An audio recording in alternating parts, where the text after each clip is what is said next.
Welcome to Geek Therapy Radio. You got your mental curator, Johnny Hamburger. It's very good to be back behind the mic with you again this week. And I know that's the second week in the row I've said it, but I'm still a little bit traumatized from that hand, foot, and mouth disease that ran through my family a few weeks ago. I'm just very thankful to have recovered from that. Apparently it's going around Houston, and if it's going around Houston, that means there's a likelihood it could be going around somewhere else. It is not a deadly virus by any stretch of the imagination, but it is one of the most annoying and painful and life-disrupting illnesses I think that you can get. But that's all I'm going to talk about, hand, foot, and mouth disease. So it's kind of been a big week, just a day or two before cracking the mic for this broadcast, for this podcast. Nintendo finally announced their new Switch model. And I had to be very careful with my words there, because this is not the Nintendo Switch Pro that so many of us had been kind of waiting for. The rumor mill was Nintendo going to announce a new Nintendo Switch, like new and improved performance-wise Nintendo Switch Pro model with 4K and all that good stuff, new processor. That hasn't happened. This is kind of, I want to call it an iterative update, but it's a little bit more than just iterative. So what we do have, and it will be available October 8th, 2021 for $350, up from $300, is the Nintendo Switch OLED model. By my count, that makes, if we're talking about the big Switch, not the Switch Lite, we have now three iterations of the actual, full-size Nintendo Switch. We have the vanilla Nintendo Switch. That one is hackable. Once Nintendo got their, circumvented that, we have the not the improved version. I guess it's slightly improved. The internals, it was a little bit more efficient. The battery life was a little bit more efficient. We had that model of Switch. To little fanfare, it wasn't announced as like a brand new model of Switch. It was basically that Nintendo got a handle on the hackability, crackability of it, while they improved the internal efficiency through different circuit board designs, better capacitors and resistors and whatever. But now we have this third Nintendo Switch, full-size Nintendo Switch, the Nintendo Switch OLED model. We do not have the Nintendo Switch Pro model. And if I remember, I want to comment on that in a moment. Why we don't have a Nintendo Switch Pro? Could we possibly see a Nintendo Switch Pro model coming out sometime soon? I want to kind of talk about that in a minute. But I want to give my thoughts, at least, on the Nintendo Switch OLED model. I think, so I'll boil it down here before we get into it. If you already have a Nintendo Switch, for me personally, it's just my opinion that if you already have a Nintendo Switch, it's not worth the $350 for an upgrade for one with a bigger screen, even though it's OLED and it looks brilliant, and all the other improvements we'll get to in a second.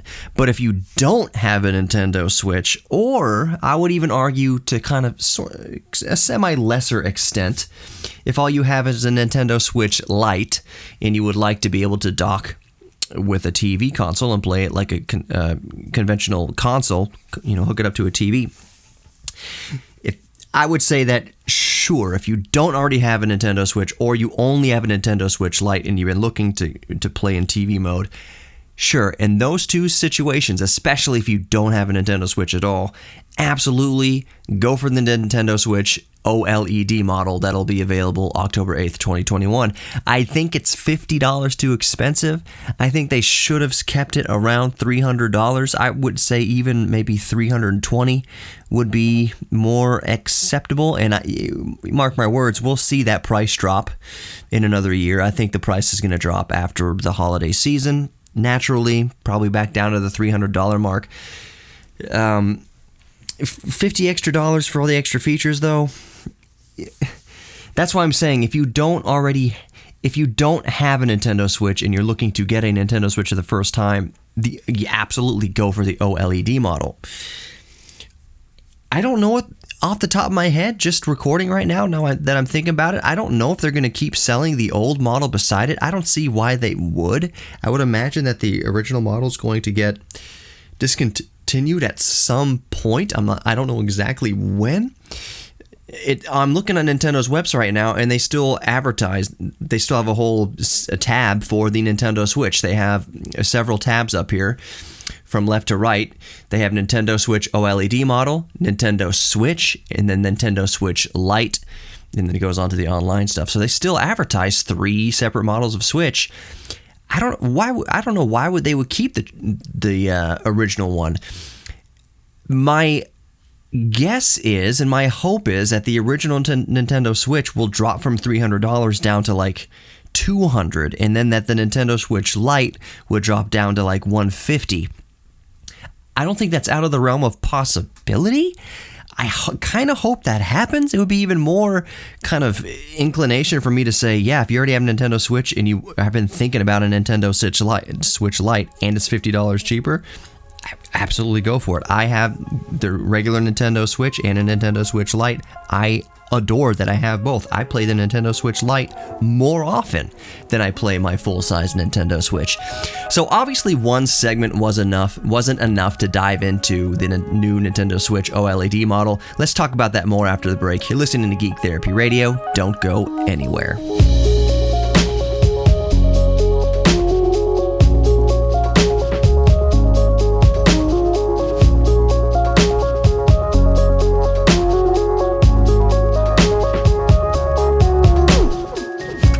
Welcome back to Geek Therapy Radio. You've got your mental curator, Johnny Hemberger. Just real quick to get all the house cleaning out of the way. You can always reach me, Johnny, JOHNNY, at geektherapyradio.com. That's the email address, Johnny at geektherapyradio.com. You can also go directly to geektherapyradio.com. The very first thing you see is a contact form submission. I gotta reiterate, it does not sign you up for jack squat. It basically just forwards email through my website to my Gmail account. It's a direct way to talk to me about whatever you want. And also all the social media, Facebook, Instagram, YouTube, Twitter. Just type in Geek Therapy Radio. Look for the red, white, and black color scheme across all those platforms. That's how you know you have my Geek Therapy Radio. And I highly suggest you follow it, especially the Instagram. I'm not going to promote the YouTube too much right now because I haven't honestly added content at the frequency that I've historically been adding to the YouTube channel, but it is there, and I do have things in the work, I promise. Actually, I'm going to talk about that here in a moment. But yeah, Geek Therapy Radio on Facebook, Instagram, YouTube, Twitter. Just type in Geek Therapy Radio, look for the red, white, black color scheme, and that's me. I've been talking about the world's ultimate Game Boy Pocket. I showed some prototypes on my Twitter and my Instagram. It is underway, and I'm going to talk about that a little bit later in the show, with the progress that I've made on it and my plans going forward with that. But right now, I promised we would stay in the vein of the Nintendo Switch OLED model. So what I want to do now is just go over the improved features in the Nintendo Switch OLED model. And for those of us just joining Geek Therapy Radio, it is available October 8th, 2021 for $350 MSRP, while the original Switch, I believe it doesn't, on Nintendo's website, it doesn't show the price, so I imagine the original Nintendo Switch is still $300. As I mentioned at the end of the last segment, I would hope that, right on the website, the original Nintendo Switch, $299. Still $300. So the $50 extra, you get the Nintendo Switch OLED model. And that is what I'm going to go over right now so we can see what the improvements are for your $50. And I think for the $50, you'd get quite a bit more. If I'm sitting there, again, if I didn't already own a Nintendo Switch, if I was Nintendo Switchless and I was looking at the regular model of Nintendo Switch or the OLED model of Nintendo Switch for $50 more, to me personally, it would be no contest. I'm going with the $50 more expensive $350 Nintendo Switch OLED model. If anything, for the bigger screen with less bezel. You go from the 6.2-inch screen of the original Nintendo Switch to a 7-inch OLED screen of the new Nintendo Switch. I think the original Nintendo Switch used an LCD. What was the technology in it? It wasn't too bad. Was it IPS? I'm not entirely sure off the top of my head. It really wasn't a bad screen. It was just small or smaller, and having a 7-inch bigger screen OLED is going to be not a vast improvement, but quite a noticeable improvement over the old screen, especially the screen size.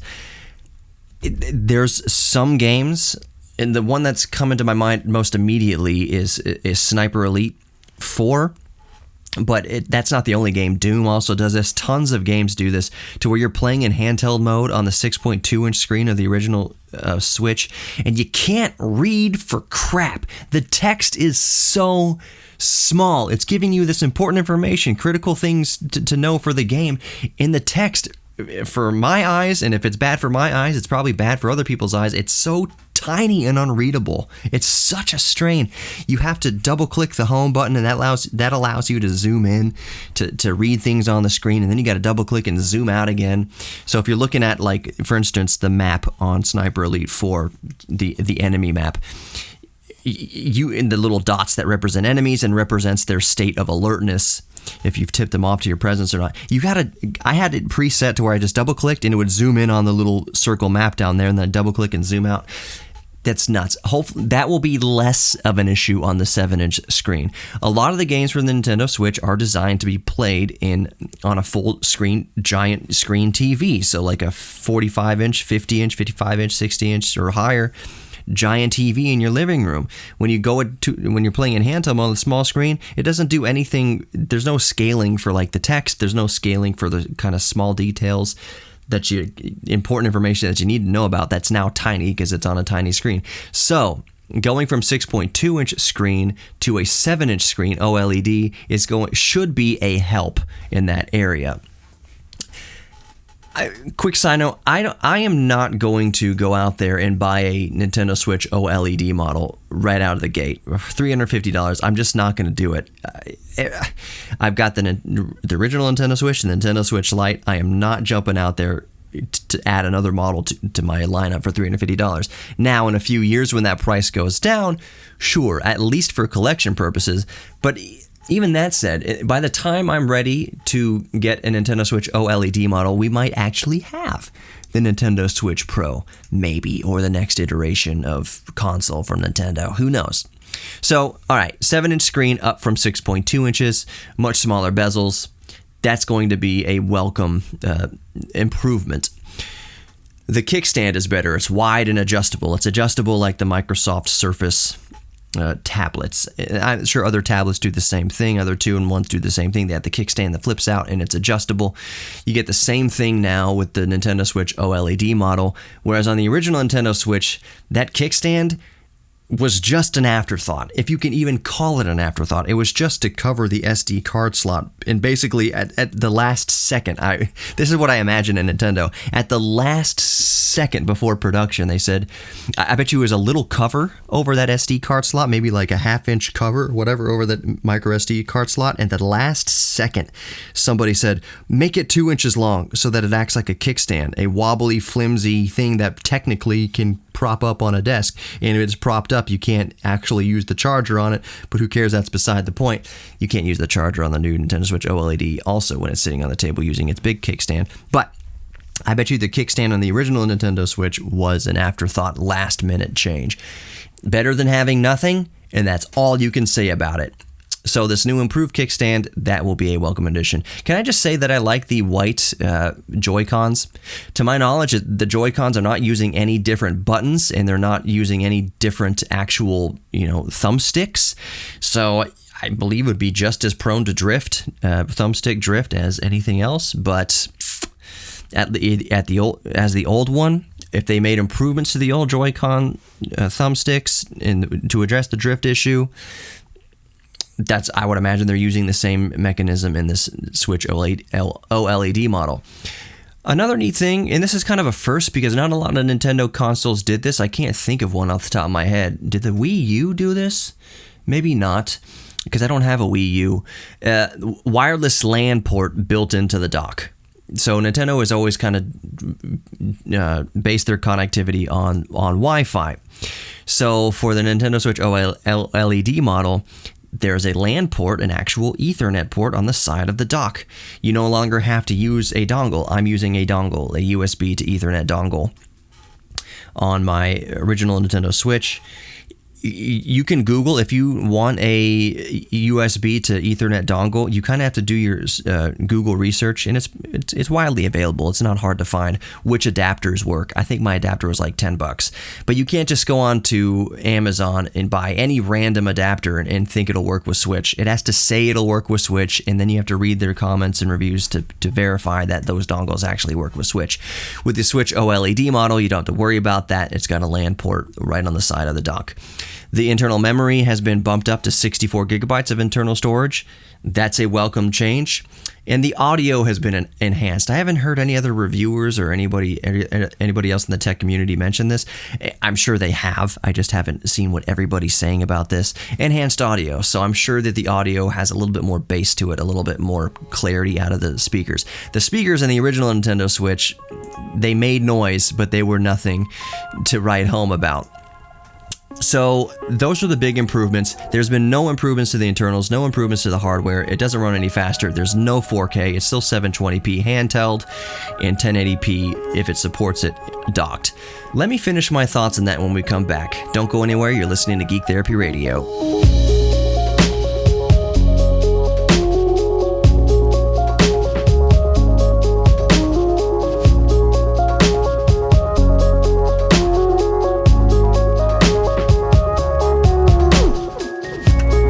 Welcome back to Geek Therapy Radio. You've got your mental curator, Johnny Hemberger. We are talking about the new model of Nintendo Switch. Nintendo is calling it the very sexy name, Nintendo Switch, parentheses, OLED model. That is what it's called on Nintendo's own website. Nintendo Switch, parentheses, OLED model. Okay, that's straight to the point. I think they wanted to really kind of hammer home Nintendo, that is, I'm kind of just guessing at the mind of Nintendo. They want to really hammer home that this is not a pro model. It is an improved model. The screen is better, the speakers are better, the internal memory is more, the kickstand is better, and another couple other features are better. It has this Ethernet port, one of the first Nintendo consoles ever, if not the first to have an Ethernet port just directly built into it.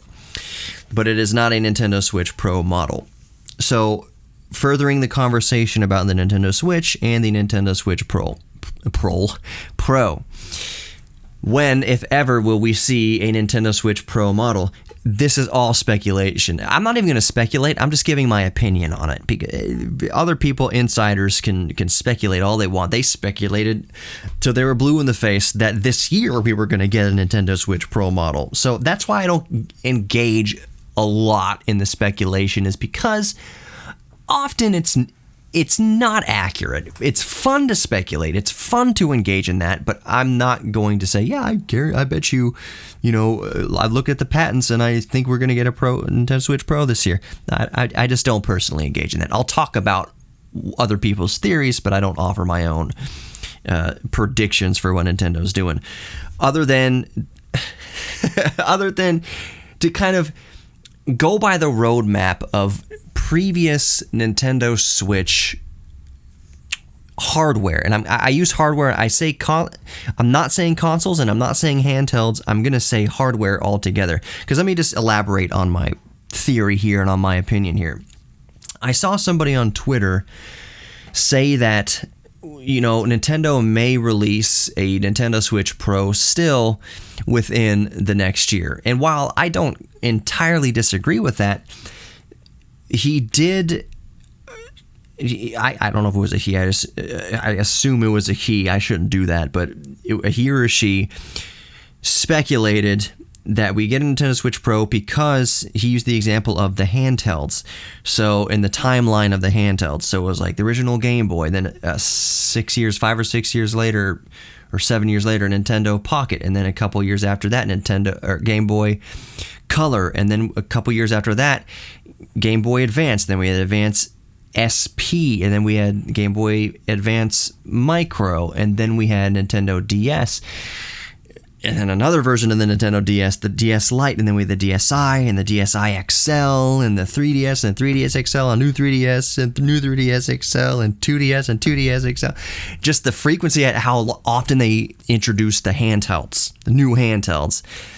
But my only critique of that, my only kind of counter to that is that Nintendo, with the Nintendo Switch, isn't really doing the updated, brand new handhelds every couple years thing right now. Right now, all Nintendo has, because they've just recently completely discontinued the 3DS, all Nintendo has right now is the Nintendo Switch line of products.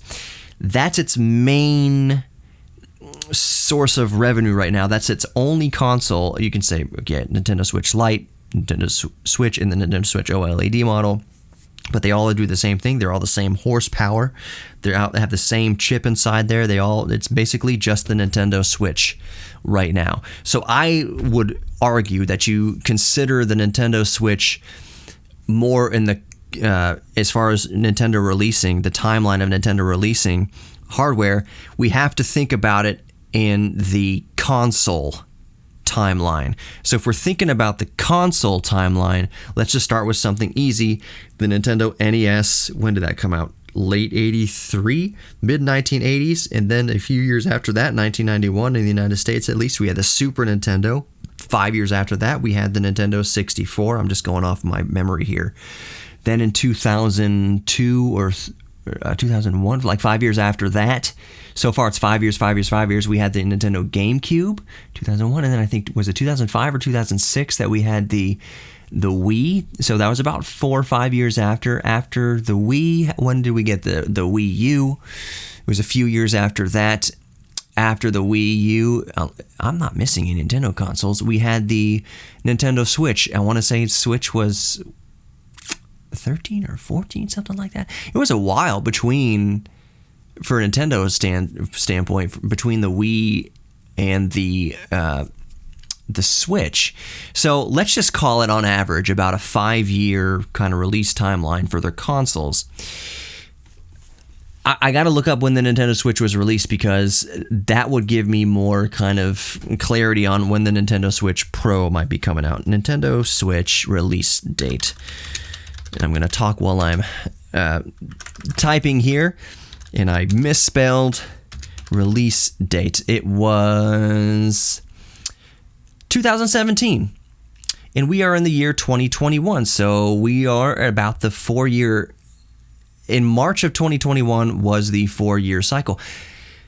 So I think there's a little bit of credence to that in the next year or two, given the release cycle of consoles, of Nintendo's main consoles, disregarding handhelds. Yes, the Switch is a hybrid of both, but I think, in the next year or two, we could see a new console for the Switch, whether that's a Switch Pro or something else entirely. Now, there's a little caveat here. There's a little something really, really pertinent to remember. We need to remember what time we're in, what the current state of world affairs. So the fact remains at the moment that Nintendo is selling the Nintendo Switch like hotcakes. They can barely keep those things on the shelves. The hardware is just flying off the shelves. Nintendo financially doesn't need to have a new hit. The momentum of the Switch right now is as high as it's ever been. They are selling hand over fist current Nintendo Switches with the current hardware, with the current chip inside, with the current CPU and GPU combination that it has, the NVIDIA Tegra variant that it has. So why would Nintendo, if they're selling like hotcakes, go through all the R&D and development and cost of developing a new console right now, this year, or even next year, even given the chip shortages? It's hard to source new chips. They've already got the process for the current Tegra chip they're using down. They've got the cost as low as it's going to go. They brought it up to scale as much as it's going to scale, and they are just making money hand over fist with the current Nintendo Switch. So Nintendo doesn't really have a fire under their butt to release a new console anytime soon, like a complete, brand new hardware, brand new architecture, brand new console. Financially speaking and sales-wise, they are under no pressure to do so. Combine that with chip shortages and manufacturing woes that we're still getting out of because of crypto mining and because of pandemic issues, I would be surprised. I would not be stunned, but I would be surprised if we hear about a Nintendo Switch Pro that uses radically different hardware, radically different architecture and stuff. If we hear about that anytime in the next year or two, we should. I think we'll hear about more iterative updates, given that kind of 5-year cycle that Nintendo does. My hope is, here's what I'm really hopeful for, and this is kind of a good way to wrap up this segment. In the next segment, I'll talk about the Game Boy Pocket mod I'm working on, the Ultimate Game Boy Pocket. But I want to wrap up the segment kind of with this. My hope is that since the Nintendo Switch got the OLED upgrade in the bigger screen and got much smaller bezels, that we'll get a new Switch Lite in short succession. I will admit right now that if they came out with a Switch Lite with a bigger screen and tiny bezels, I would probably be a sucker for that one. Like I mentioned, I love the Switch Lite. I prefer the Switch Lite, call me crazy, to the original Nintendo Switch. One of my only complaints on that is that if it's hard to read the screen of the original Nintendo Switch or the vanilla Nintendo Switch, it is virtually impossible to read. It's like a 5.5-inch screen on the Switch Lite. It's like almost an inch smaller on the Switch Lite. It's frustrating to play games. Some games meant for TV on the Switch Lite because the screen is so small. So with this new OLED version of the vanilla Switch, if in the next 6 months, they now improved model of the Switch Lite with a bigger edge-to-edge screen, that's what I'm really hopeful for. Will we see a Switch Pro or a brand new console from Nintendo within the next year or two? There's no incentive, in my opinion, for Nintendo to do so because they are making money with the original Switch right now. And the pandemic and production issues we talked about. Sourcing chips. But I would love to be wrong. With these kind of geeky and gaming things, I would love to be wrong about this stuff. Anyways, more Geek Therapy Radio coming up. Check out Geek Therapy Radio on all the social media. We'll be right back. Welcome back to Geek Therapy Radio. You've got your mental curator, Johnny Hemberger. GeekTherapyRadio.com for more information. So, we just spent the last, how many minutes at this point? 29 minutes? Talking about the Nintendo Switch OLED model and the future roadmap of Nintendo hardware. An idea just popped in my mind, and I know it's not going to happen. Completely not going to happen. That is if they had a successor to the 3DS. Now, you could argue, obviously, that the Nintendo Switch is the successor to the 3DS, because Nintendo, it's no surprise, they combined console and handheld into the one thing and called it the Nintendo Switch, because it switches from handheld to traditional TV console mode. Would I still like another handheld from Nintendo? Yes, and I'll tell you exactly which model I want, because it ties perfectly into what I want to spend the bulk of this segment on. We have the NES Classic and the SNES Classic. I don't know about y'all, but I have seen, and I agree with these kind of calls on the internet, I would adore a Game Boy Classic if they brought out, and it wouldn't have to be necessarily more mini, but like a lithium-powered modern Game Boy that had 25 or 30 Game Boy games built into it. Across the spectrum, playable Game Boy games from the original Game Boy through Game Boy Color to Game Boy Advanced. Game Boy Advance, I think that would be wonderful. Even if it just stuck to Game Boy and Game Boy Color, if we had a Game Boy Classic that would be wonderful for like $50 or whatever the MSRP is supposed to be. I'd buy it in a heartbeat. I'd snap it up. I'd drink it up. There Will Be Blood. That's a movie.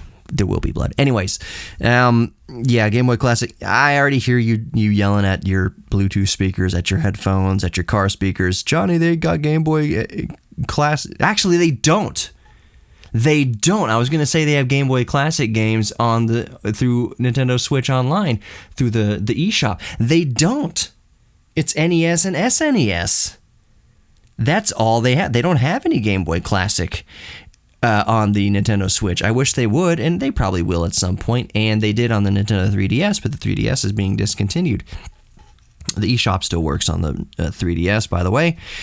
But yeah, there's no Game Boy Classic games on the Nintendo Switch in that eShop. So, yeah, I would like a Game Boy Classic. Just like the NES Classic and the SNES Classic, I would love a Game Boy Classic. Or at least throw us a bone and give us some classic Game Boy games, even Nintendo Switch games on the Switch. I would say Nintendo DS games, but that's tough for obvious reasons. Dual screen. And yes, you can emulate dual screen on the Nintendo Switch, or you could probably do it to where, actually no, I take that back. Scratch that idea I was just about to say. But yeah, you could have dual screens. That's how Nintendo DS emulators work. It just emulates dual screens on one screen. But that would be kind of hard to do with the Nintendo Switch. There are some games for the Nintendo DS that would be awesome to have on the Switch, but I would imagine that if they're going to bring a DS game back to the Switch, that it's going to be remastered and re-configured to work on one screen. So anyways, let's move on from that. I would like a Game Boy Classic, and I would snatch it up in a heartbeat. Day one, I would snatch it up in a heartbeat. So speaking of Game Boys, I want to finish out the show telling you what I've discovered with my current tinkerings. In the last show, I outlined my idea for the ultimate Game Boy Pocket. And now let me reach behind me, because if you haven't already seen on my Twitter and Instagram, I uploaded pictures of the prototype I built. So to bring you up to speed on what the ultimate Game Boy Pocket would be, it is a traditional modded Game Boy Pocket with an IPS funny playing screen. The IPS screen in here is gorgeous. It's like 25% bigger than the original LCD screen. It's amazing. It's an amazing upgrade to have. The second upgrade would be the lithium ion battery pack, or lithium polymer, I should say, battery pack that you can get. They're almost literally a dime a dozen. They're super cheap. 1000 milliamp hour, 2000 milliamp hour. Basically convert the power supply of the Game Boy Pocket from the AAAs, the two AAAs to just one lithium polymer battery pack, rechargeable battery pack. That's a super easy mod. All you really need for that is a lithium battery and a soldering iron, and you can make that mod. It's very simple. You literally just solder the leads from a 3.7 volt lithium polymer battery pack to the positive and negative leads on the Game Boy's circuit board, or you can just use alligator clips and like probes and just connect it straight to the negative and positive end of the terminals in the case itself without soldering. It's hard to play like that with a bunch of wires dangling out of it, but it's super easy to feed 3.7 volt lithium polymer battery to the Game Boy Pocket, and the Game Boy Pocket handles it just fine because the internal up converter converts low voltages to 5 volts, and it's like 19 volts for the screen, whatever it is. 3.7 volts is perfectly fine. It runs all day. It's below that 5 volt threshold. So what happens with the rechargeable batteries that are 1.2 volts, the nickel metal hydrides, I won't go on this for too long, but they're 1.2 volts. Two of those AAAs equals 2.4 volts, and that voltage is upped to 5 volts and beyond, and it just puts extra strain on the batteries. So feeding the Game Boy Pocket with 3.7 volts of lithium polymer power supply with a battery, the Game Boy doesn't even flinch. Why is that extra important? What other feature would make that extra important? A flash card. I have a Crix Game Boy EverDrive Game Boy flash card in here. I just unsoldered one of the wires of my prototype. Oh well.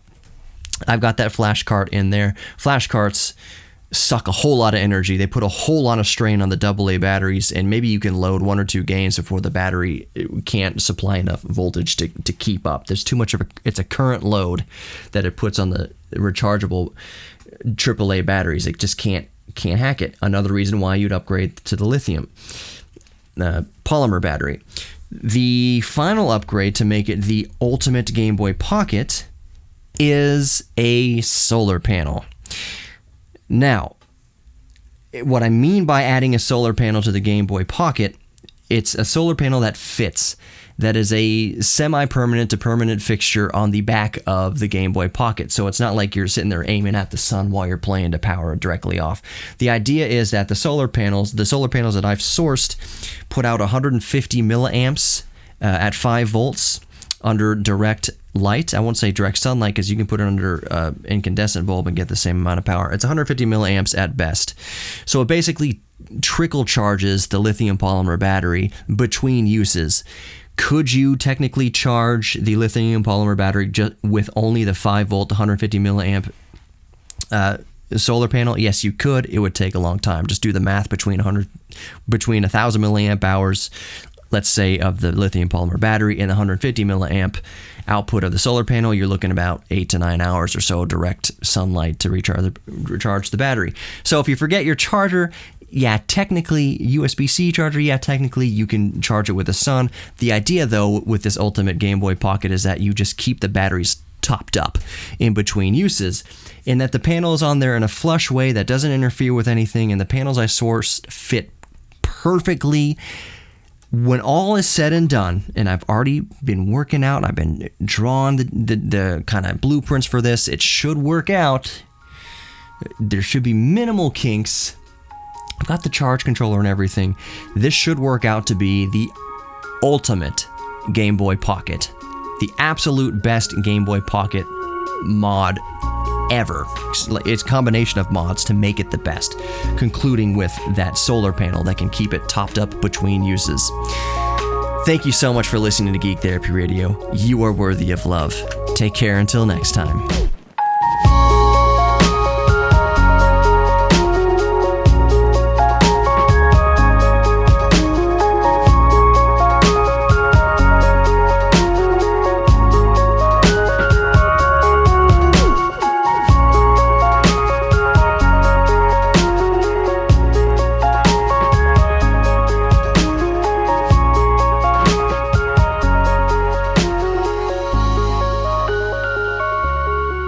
If you'd like to sponsor Geek Therapy Radio, just go to geektherapyradio.com and let's talk.